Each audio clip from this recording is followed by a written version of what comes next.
I don't want no oil, a spoiling my shoreline. I like fish much better than crud.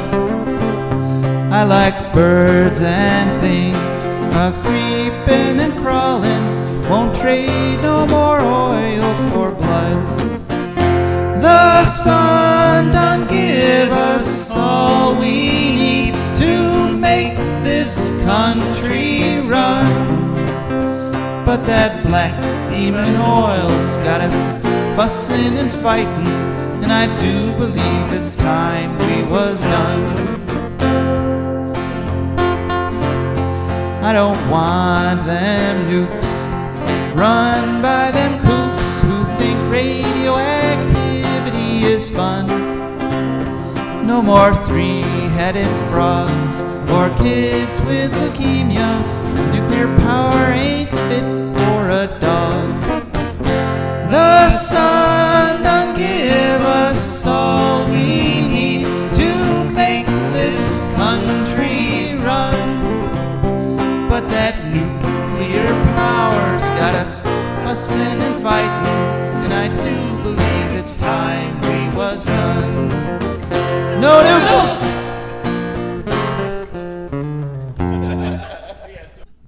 Good morning, Toledo. Good afternoon, Columbus, and hello to everyone on the internet, wherever and whenever you are. My name is Joe DeMare, and I'm here without my wonderful co-host, Rebecca Wood, because she unfortunately has a little bit of a sore throat going, but she, like the trooper she is, will be calling in around 10:30 with her little segment. And together, Rebecca and I will be crafting an incredible hour of radio called For a Green Future. For a Green Future is a show where we talk about ecology and the environment, and we talk about it in the ways that it affects you, your wealth, your health, your happiness, the wealth and health and happiness of your friends and families and coworkers, and the wild turkeys, of which I saw some this morning on my way in, which was really cool, and the cranberries and the potatoes and pretty much everybody and everything that has to do with Thanksgiving, because this is our special Thanksgiving episode. And we're going to be talking at the guests. We're going to chat, just you and I, for the next 10 minutes or so. Then we have an interview with our wonderful friend Philip Yenyo of the American Indian Movement of Ohio. And it's kind of a Thanksgiving tradition here on For a Green Future. Then we'll hear from our advertisers and patrons, for whom we are eternally grateful, speaking of gratitude. And then it's Rebecca's turn at the mic, and she will be talking about chili peppers, red hot chili peppers, which is a fun topic. And then it's ecological news from around the world, and hopefully at some point during this hour, we will hear from you at 877-909-1007. That's 877-909-1007 to talk about any kind of ecological issue or topic which has caught your attention during this past week. And there's a whole bunch going on, I got to say, both locally and nationwide and globally. There's tons and tons of environmental news right now. And one of the things that happened this past week that I wanted to talk about was our local public station, WGTE, here in Toledo, held a town hall, and the topic was data centers. And I went and attended that. It was very interesting and informative. And it was, they had a panel of experts who were talking about it. Jerry Anderson moderated, and he did a fantastic job, as he always does, with tons of research and interviews and so forth. But it was kind of unsettling because I learned some things about data centers I didn't really know before.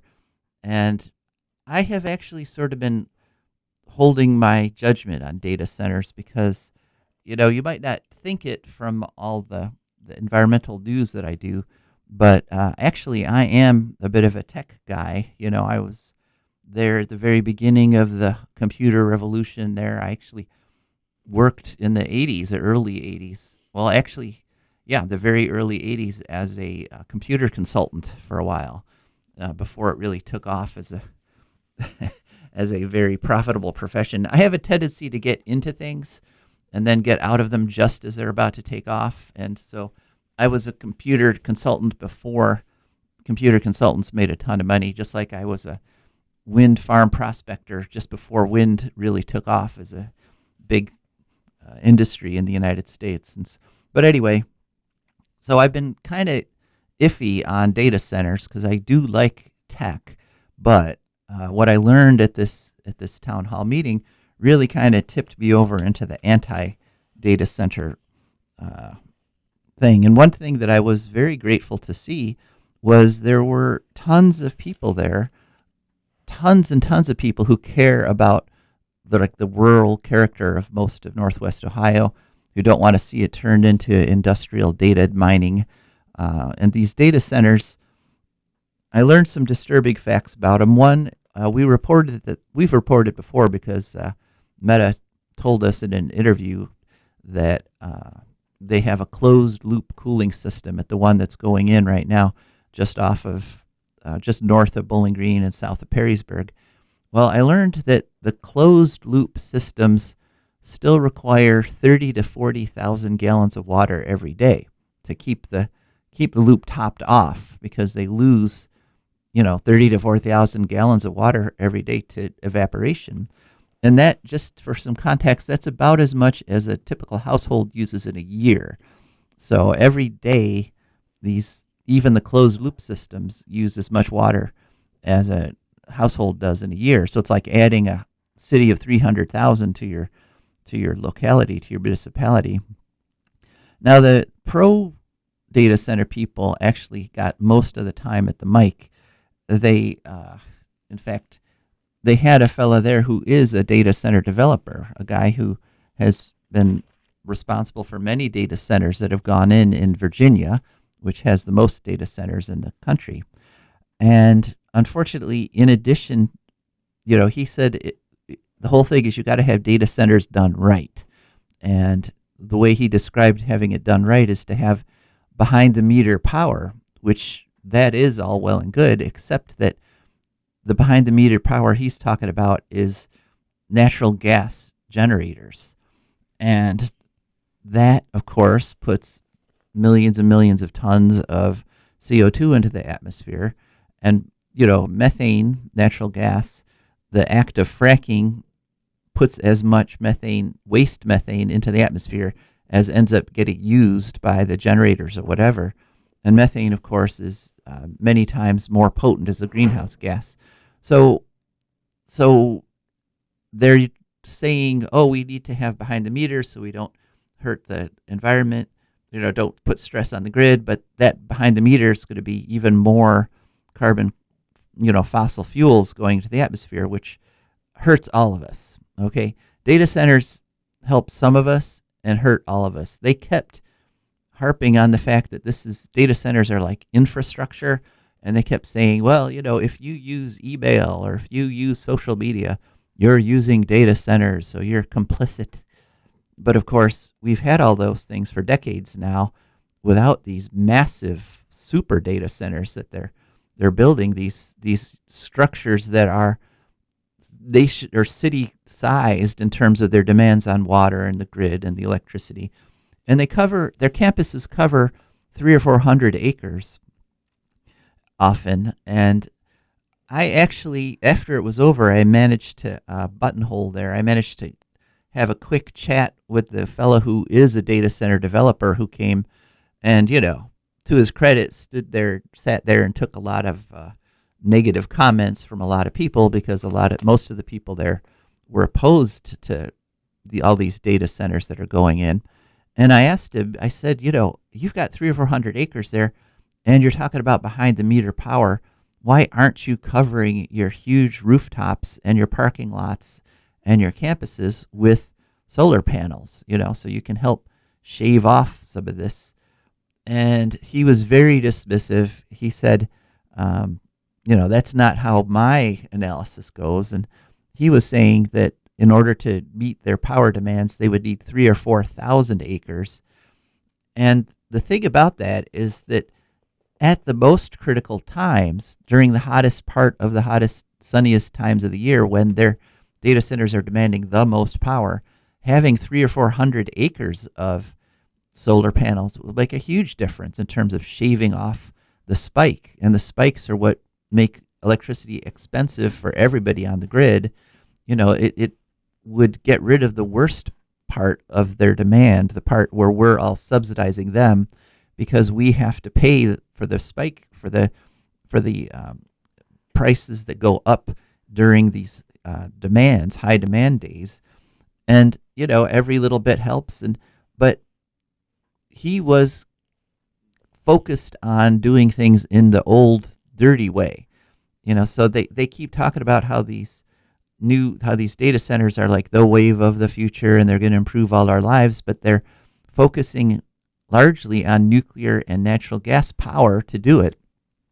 And I explained to him this whole thing was kind of funny because our interview just last week with Mark Jacobson proved that even though data centers in California are going in at a fantastic rate, they have the third most data centers in the nation, and they have the fourth largest economy, so they have tremendous power demands. But what happened in what's happened in the past year is their electricity demand actually went down because they have so much behind the meter solar, rooftop solar, solar over parking lots, solar on people's homes, solar on businesses. And so the overall grid demand has declined even as the power demand for data centers and electric cars and geothermal heat pumps has increased. And so he didn't know what he was talking about, which is very disturbing to hear from the guy who's putting up these data centers. And the other really disturbing fact is that he talked about how wonderful it is that here in Ohio we have the Nexus natural gas pipeline, which we opposed when it was being built, which carries fracked gas from Michigan down to south. And so it's just a reminder that when you make these mistakes, they kind of compile, right? We shouldn't have put the Nexus pipeline in place because it's the old technology that we need to get away from. But now that we have, now this new polluting technologies come along, and they're tapping into that. So, so I wanted to talk about that, and let's see some other quick things though. Yesterday, I had my voice is a little hoarse today myself because I was actually in yet another parade. It was the Bowling Green Holiday Parade, one of the premier parades in this region, and I was there with the Wood County Green Party. We were rolling the giant earth ball, and it's just a joy to see how much joy that giant earth ball brings to the crowds. It's like everybody immediately recognizes it. It's kind of like we have the earth built into our subconscious somewhere. And so when we see the earth rolling towards us, people just they burst out in smiles, they start cheering, their little children run forward because they want to interact with it. And we had fun, pushing the earth ball over to them, and they'd push it back to us as we went down the parade route. And it's just a reminder that people really do care about the environment. Even the most conservative political person doesn't want to poison the planet, doesn't want to destroy this wonderful ecosystem that we depend on. They've just been misled into the idea that we can keep polluting indefinitely and somehow the earth is going to recover from it on its own, even though we're the ones that are literally poisoning the planet. But it just made me grateful for events like that. And of course, as I said, this is our Thanksgiving episode. And so we're grateful for friends and family. And we're also grateful to our good friend Philip Yenyo, who every year now, it's a tradition on the show, talks to us about Thanksgiving from an indigenous Americans, from a Native Americans perspective. So let's go to that interview now. Well, hello and welcome to For a Green Future.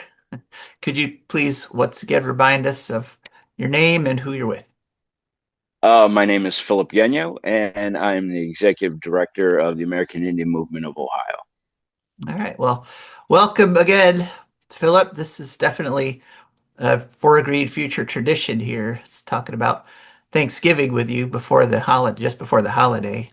Um, hmm we really appreciate it. And it's kind of an interesting year for Thanksgiving. I mean, there's a lot of things that it seems like it's getting harder to be thankful for, right? In terms of environment and the country. But you know, it, maybe that's the time when it's more important to look at gratitude than when things are going great. Right. And I believe that truly. With the state of the world today, it is a little more difficult. Um, but I kind of have this feeling of being you know, grateful that we're seeing the things that we're seeing happening in the world today, so that we can stand up and fight against the things that are going on for the betterment of humanity. Well, that is true. It does seem like a lot more people have their eyes open than usual right now, historically Yeah. speaking. Hmm. So to get off to where, just in case there's viewers or listeners that have never heard this show before, or this episode, the Thanksgiving episode, Hmm. I'll go through a little bit of history, from a native perspective, and that being, a lot of people don't realize that there were many days of Thanksgiving, and it doesn't have a very good history uh, from its onset. From the onset, Thanksgivings happened after every battle or massacre of a native village. And that's why there are a lot of natives out there that don't celebrate Thanksgiving. And those that do recognize the day have a different term for it, and they call it the Day of Thanks-taking, Mm. um, Hmm. because of the way that the country started out. Um, so, I'm grateful every day, and that's basically how our people are. Um, and that's broad across all different nations. That every single day was a day of Thanksgiving. You know that we were grateful and thankful for every day that we were given the um,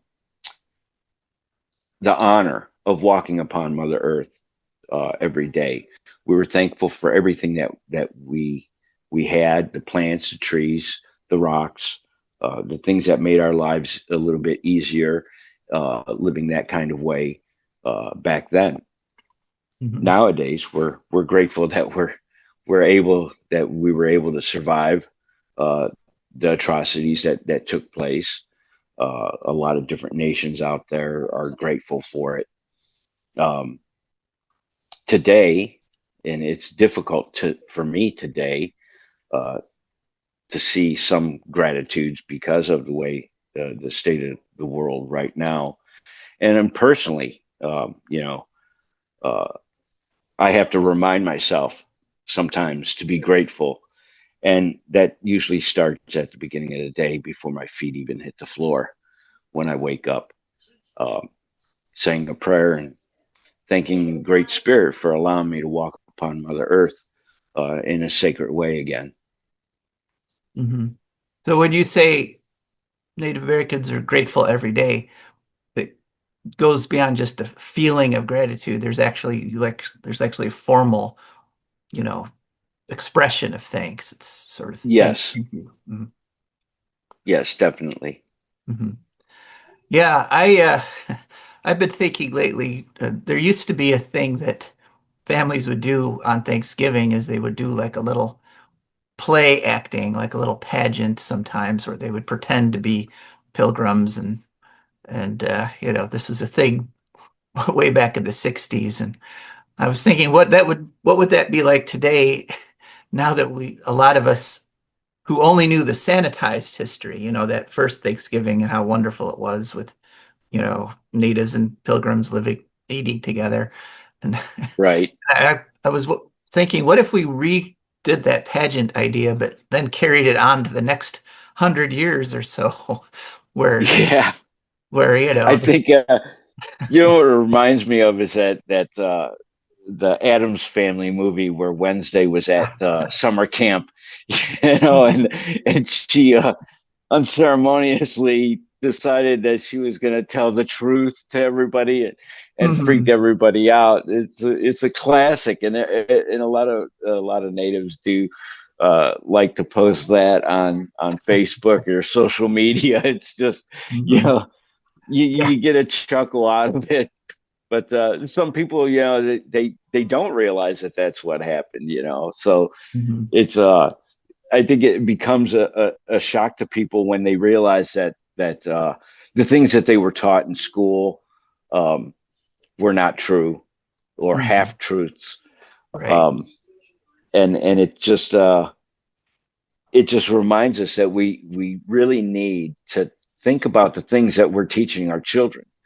Um, I know a lot of times it may seem hurtful, but truth is truth, and that's how it is. It's and for a long time, truth being or history being taught from the perspective of the winners, supposedly winners, Mhm. um, usually comes to the forefront, and the other person's or people's perspectives are shoved off to the side. They're not taught. That's why we want uh, and we strive to get these school boards to start teaching truth in history, and not sugarcoating it.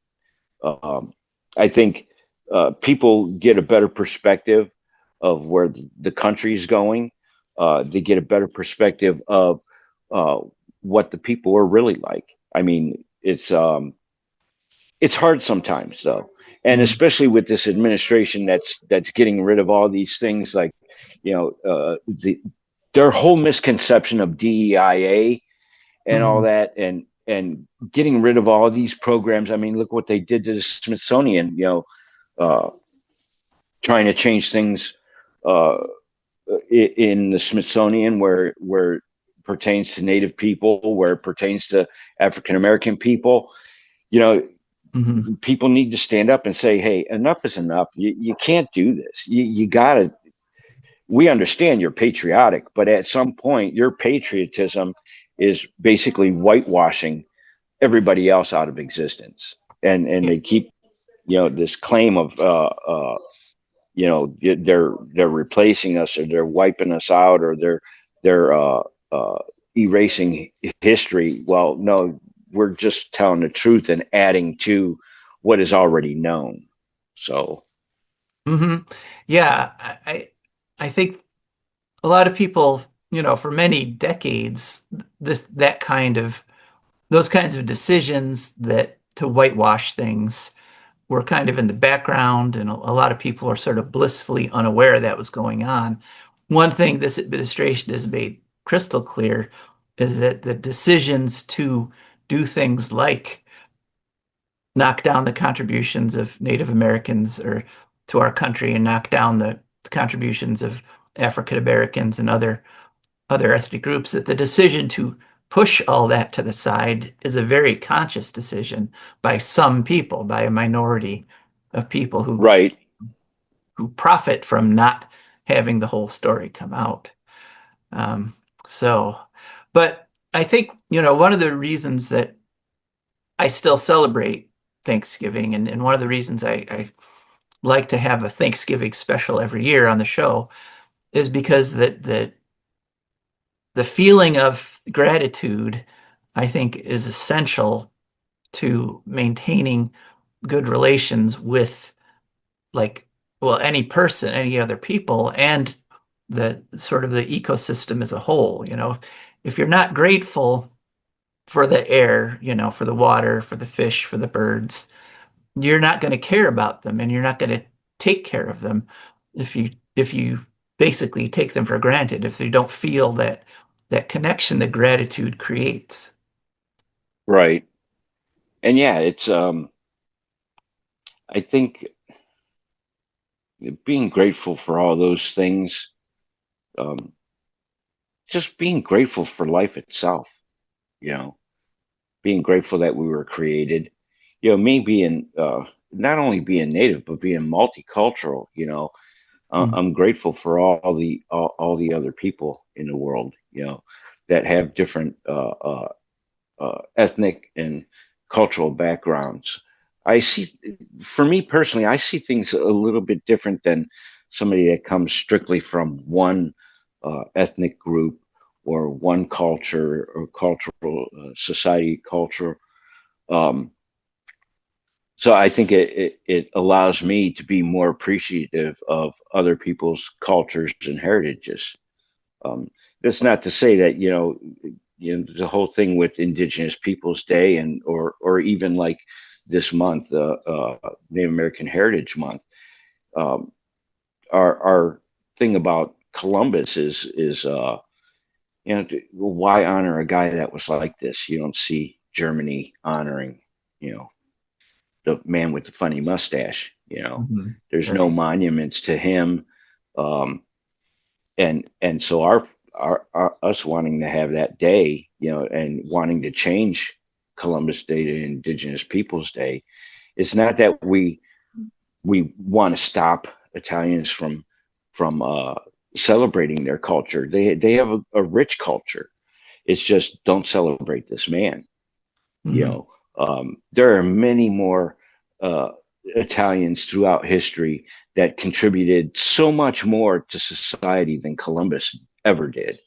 um, and I remember one time being at in Little Italy here in Cleveland and doing a demonstration, and I said, well, why not celebrate Galileo or Michelangelo? And I could not believe that there were older Italian people there that did not know who Galileo was.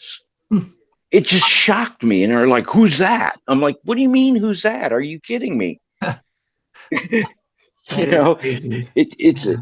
it's just yeah, it's just nuts. Yeah.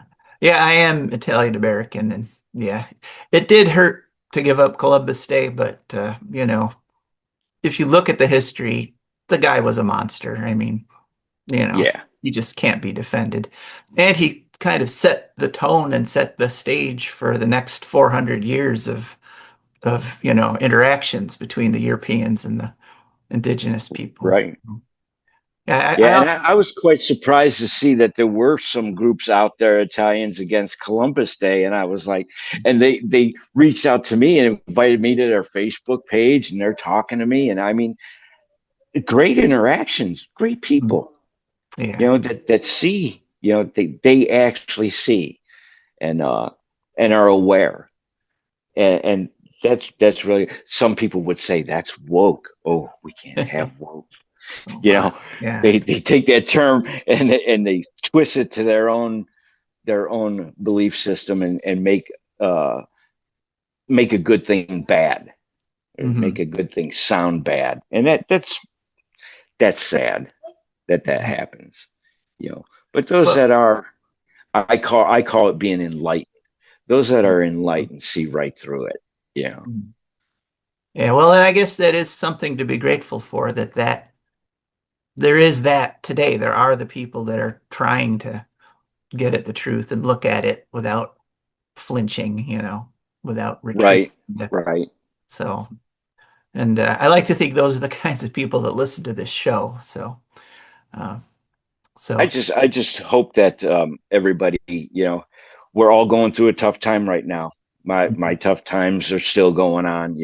Little bit different things going on here and there, but to be grateful that we're going through this together. You're not alone, mhm. um, and as long as we stick together, stick to our guns, and fight for what's right, do what's right, treat each other with respect and dignity.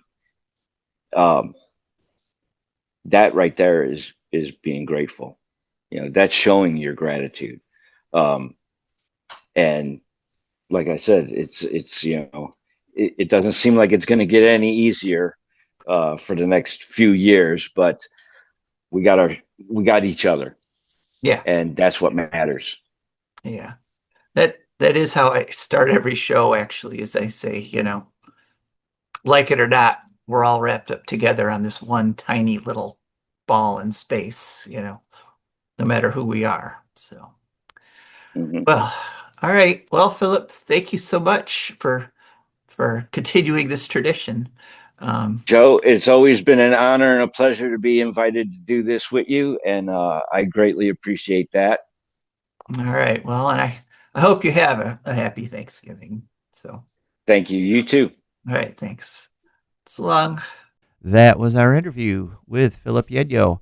What did you think? Give us a call, 877 909 1007, 877 909 1007. And, what is your attitude towards Thanksgiving? Do you think it's something? I love it as a holiday because it's uniquely American holiday. It's something we kind of stole from the indigenous people again, the idea that you just give thanks. You spend a day thanking. And, I really love it. So um, I think, Rebecca, do we have you on the line now? We do. All right, great. Well, we just got to get through a few things, and then we'll be hearing your segment. And Okay. we're going to hear from our advertisers and patrons. Imagine a place where nature meets adventure, where you can climb, paddle, fish, and explore. That place? It's right here in Wood County. The Wood County Park District is here to protect, preserve, and inspire. We conserve natural and cultural treasures so you can enjoy the outdoors like never before by maintaining green spaces, providing fun programs, restoring wildlife habitats, and leading outdoor adventures. The Wood County Park District, preserving nature, creating adventure, and inspiring a greener future. Whether you're seeking experience or a peaceful retreat, our parks are open every day from 8 a.m. to 30 minutes past sunset all year round. Come explore, get outside, experience nature. Your parks, your adventures waiting for you. Find us online at wcparks.org or follow on Instagram, Facebook, or X, or call 419-353-1897. That's 419-353-1897. 1897.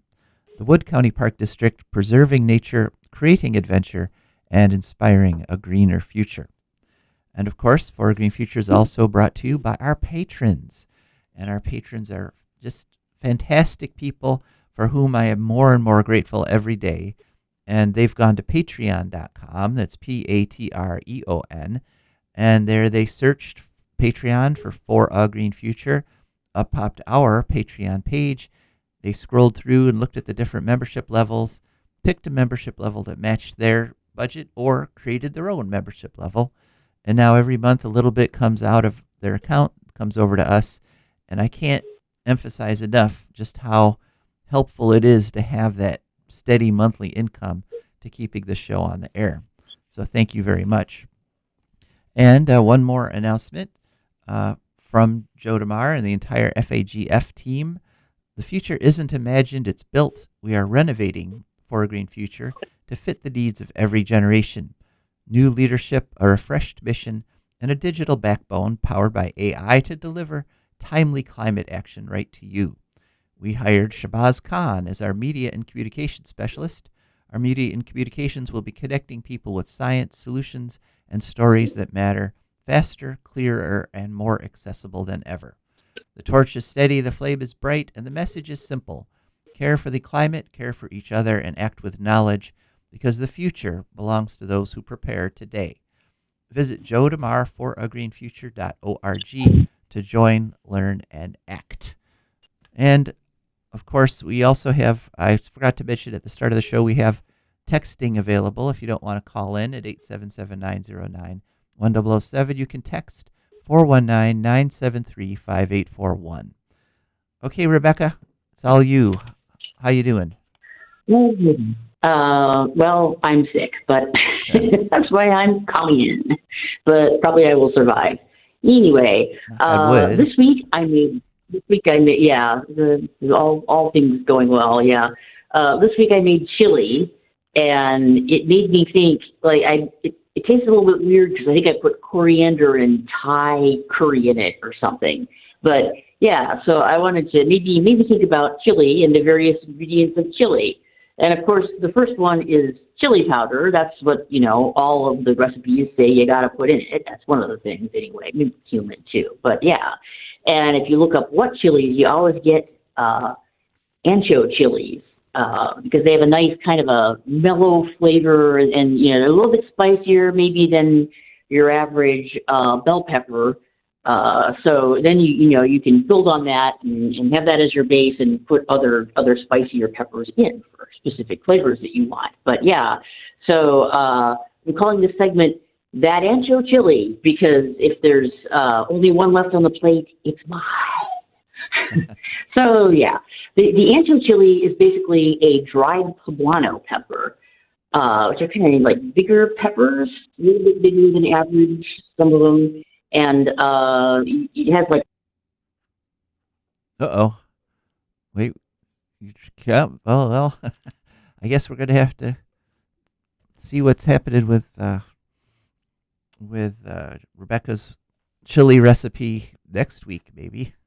She just dropped out there. I'm not sure what happened.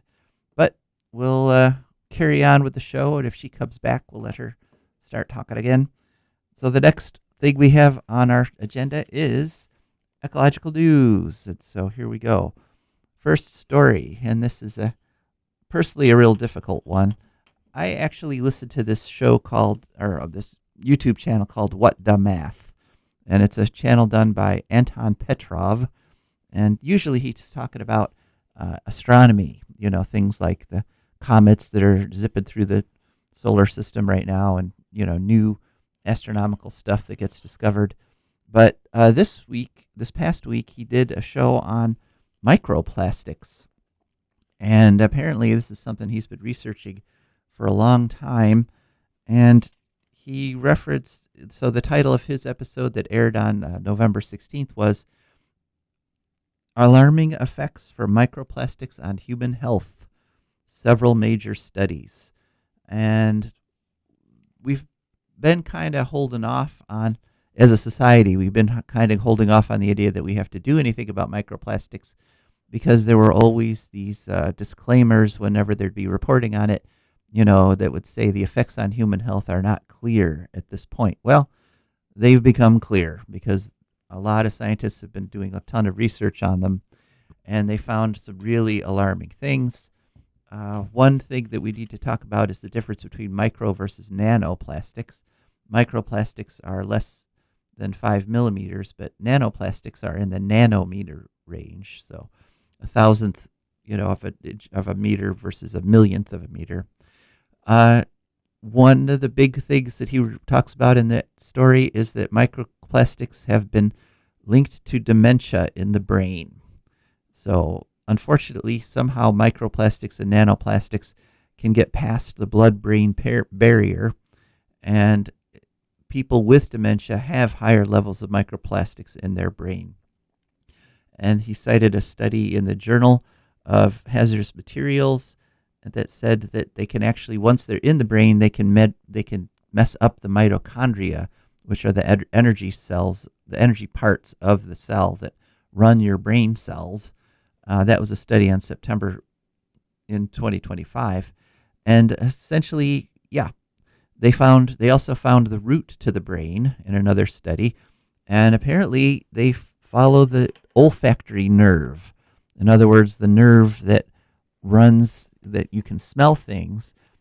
Nanoplastics are so tiny that you inhale them when you smell something, and they can literally follow the nerve cells from your nose all the way back into your brain. And this is all very bad news.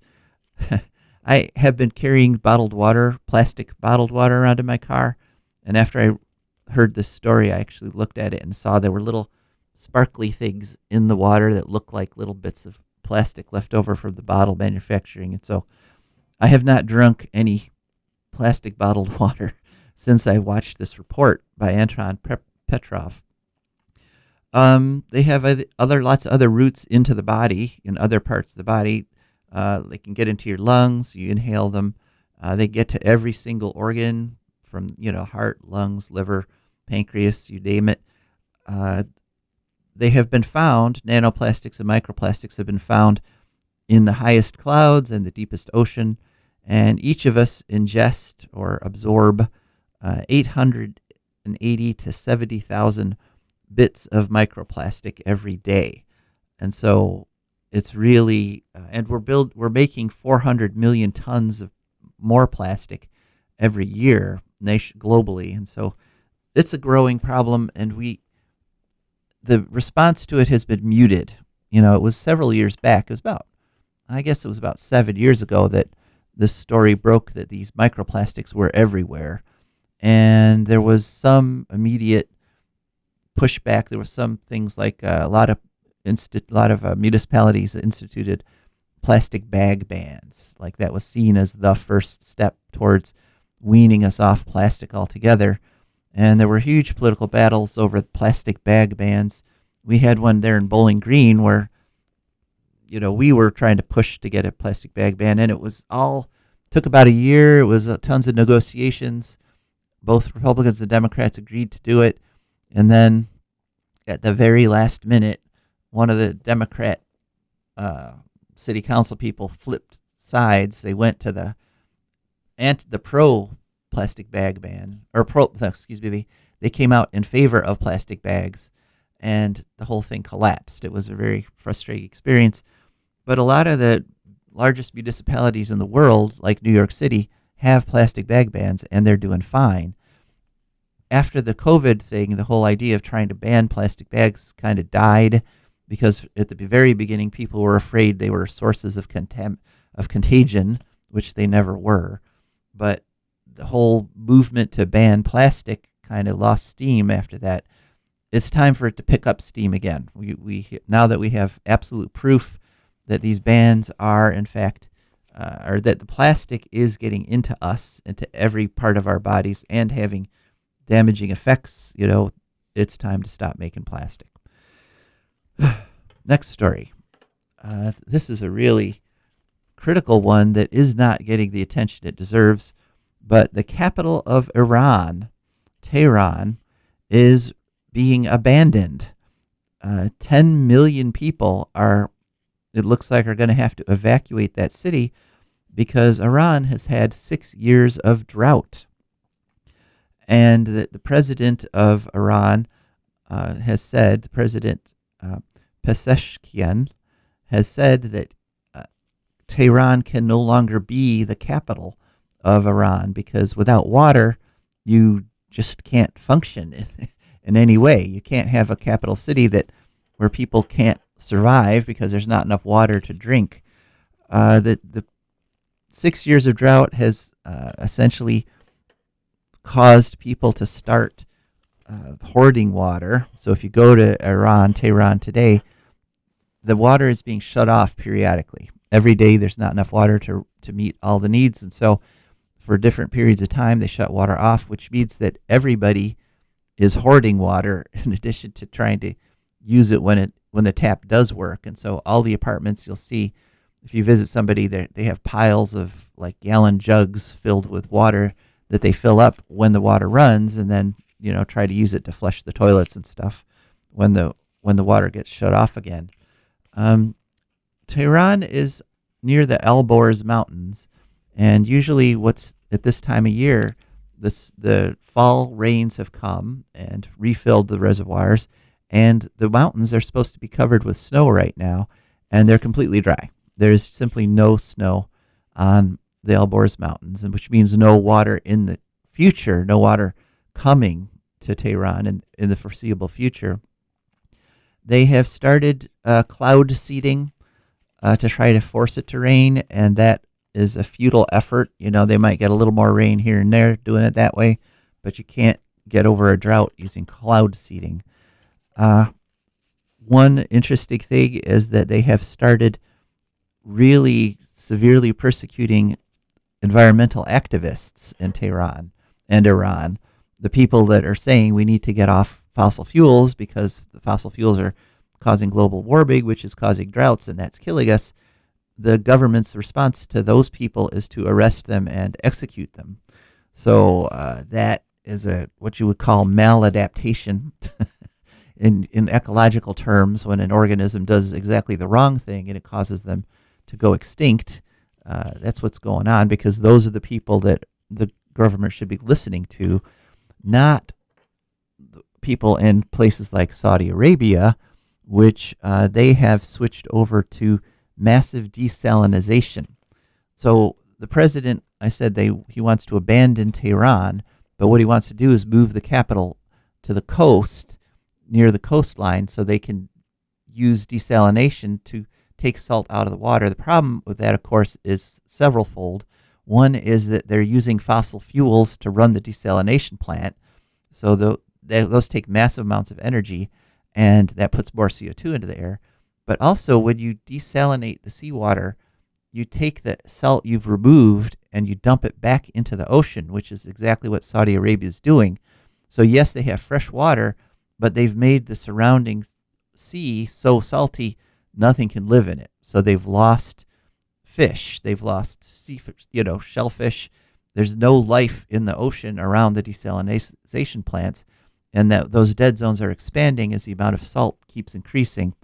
And so, tech isn't going to get us out of this. Tech got us into it, but what's going to get us out is changing our energy sources and changing the way we live, and to get rid of fossil fuels and plastics. So there's a couple really negative stories, so I need to balance that out a little bit. Renew Economy story on November 18th. South Korea to phase out coal and ramp up renewables, a new blow to Australian exporters. And this was an announcement, one of the few good announcements at the COP, Conference of Parties, down there in Brazil. South Korea announced that by 2040 they will have closed all their coal plants. Right now they have 61 coal plants, and 40 already have schedules for closure. Unfortunately, they're going to ramp up their renewables to replace their closing coal plants.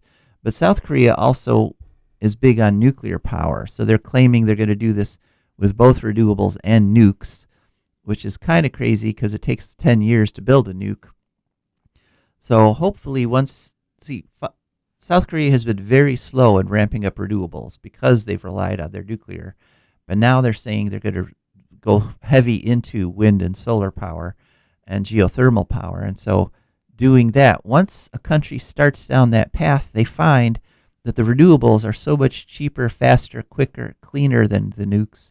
Often that's what they end up doing. I mean, that's what's happening in France right now, which all the nukesters point to as, an example, a wonderful example of a nuclear dependent country. Even in France, because the wind and solar is going up so fast, it's so cheap and so easy, that's rapidly becoming one of the most important energy sources in the French grid. So let's hope South Korea goes the way of France once they start down that path. Right now they get 22.3% of their electricity from coal, and they import it mostly from places like Australia, Russia, and Indonesia. And there is some criticism because they didn't also promise to end oil and gas, but they're all tied together. So once you start off of fossils, you keep going and you can get completely off. Okay, next story, going back to that aforementioned COP30. COP30 is now over, the 30th Conference of Parties for the world to try to figure out what to do about global warming. This one is largely looked at as a failure, mostly because the fossil fuel countries, Saudi Arabia, Russia, countries like that, forced the statement of the COP to no longer mention getting rid of fossil fuels.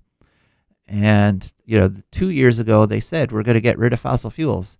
Now they're saying, oh, we don't need to get rid of fossil fuels. Just every country should do whatever it wants in order to try to maybe think about getting off of fossil fuels. This is a failure, and part of what they've admitted is that we have already failed to stay below the 1.5 degrees centigrade limit of global warming that was established 15 years ago, basically with the COP 15 that had Obama in it, where the whole world said we're going to stay below 1.5. We have already failed at that. That was part of the admission of failure of this COP. And it's not a surprise because at the same time that Obama was saying we're going to stay below 1.5 degrees Fahrenheit, he pushed fracking, which puts methane into the air that causes global warming. And so you can't do both. This whole all of the above energy policy, this whole, approach that, oh, well, we'll do gas and we'll do solar, we'll do wind and we'll do coal. No, you've got to commit. If you're going to go 100% renewables, go 100% renewables. Forget nukes, forget coal. Kind of interesting about this conference of the parties. The conference itself faced all the consequences of global warming. They had fires. They had to evacuate the buildings because of fires. They had failures in air conditioning, and so some of the meetings were held in sweltering hot meeting rooms. They ran out of water, even though they were in the middle of the rainforest, the Amazon rainforest in Belém. They ran out of water, and then they had a huge thunderstorm, so they had flooding. And they also had civil unrest. They had protests. So it was kind of funny because this COP was a microcosm of global warming, and yet they still couldn't come together because they insist on operating on a consensus basis, which means everybody, even Saudi Arabia and those countries, have to agree, which is a recipe for failure. So another little bright spot to counter that. Next story, this is another HB6 update, believe it or not. The story that just keeps on giving. First Energy was just fined $250 million by the Public Utility Commission because they broke all kinds of laws when they were bribing Larry Householder to basically give them a $1 billion nuclear power plant bailout. 180 million of that 250 million goes back to the ratepayers over the next 3 years. It's kind of nice. 64 million goes to Ohio General Fund. This is on top of previous fines. They had to pay 230 million to the feds, 100 million to the U.S. Securities Exchange, 4 million to federal utility regulators already. So this is another 250 million on top of that. But to give you an idea of just how painful that is, their annual profits last year were 978 million. Last year before it was 1.1 billion. So their big painful penalty was only about a quarter of their annual profits. And so it was, not that big and not that painful. And I have always thought, instead of this money going back into the Ohio government, well, in the ratepayers, it's good that it's going back to the ratepayers, but some portion of it should have gone to all the organizations that fought HB6, because there were a lot of us and a lot of different organizations that put tons of time and resources into fighting this horribly corrupt policy and this horribly corrupt law, and yet we're just expected to eat that expense, while the company that caused that expense gets to continue to keep 3/4 of its annual profits. HB6 is years old now. It's over 5 years old, and so First Energy has gotten about $1 billion profit every one of those years, and so now they're paying 250 million that they've probably had time to set aside. So it's probably not even going to affect their annual profits. So some of that money should have gone to like Ohio Citizen Action, for example, or Sierra Club, or Greenpeace, but none of it, should have gone to First Energy. Okay, final story. And as I said in my interview with Philip Yenyo, it is a little hard to stay grateful these days because what has happened in the past week, the Trump administration's Department of the Interior did a press release. They've announced that they're going to try to essentially eliminate the Endangered Species Act. They're getting rid of what's called the blanket rule, which means that once a species is identified as endangered, then the protections start. And instead, what they're going to do is every time a species gets labeled endangered, then they've got to do this detailed little study to say, oh, well, this population over here, that one might be high enough we don't have to protect them. Whereas this population over here, oh, that population's so low, we've got to put all the endangered species thing. The thing is, studies like that take years.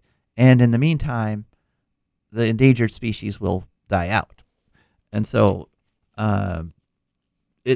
they have their press release, every part of their announcements. So like first they'd announce, oh, we're getting rid of the blanket rule. And then then they would say all these absolutely ridiculous false things about getting rid of the blanket rule. Just complete BS, complete misinformation and disinformation. And then they'd go on to the next terrible thing that they're doing. And so this follows on, I've been following the Department of Energy on X, and they keep making all these outrageous claims about nuclear power and coal power that are completely false and completely harmful, complete BS.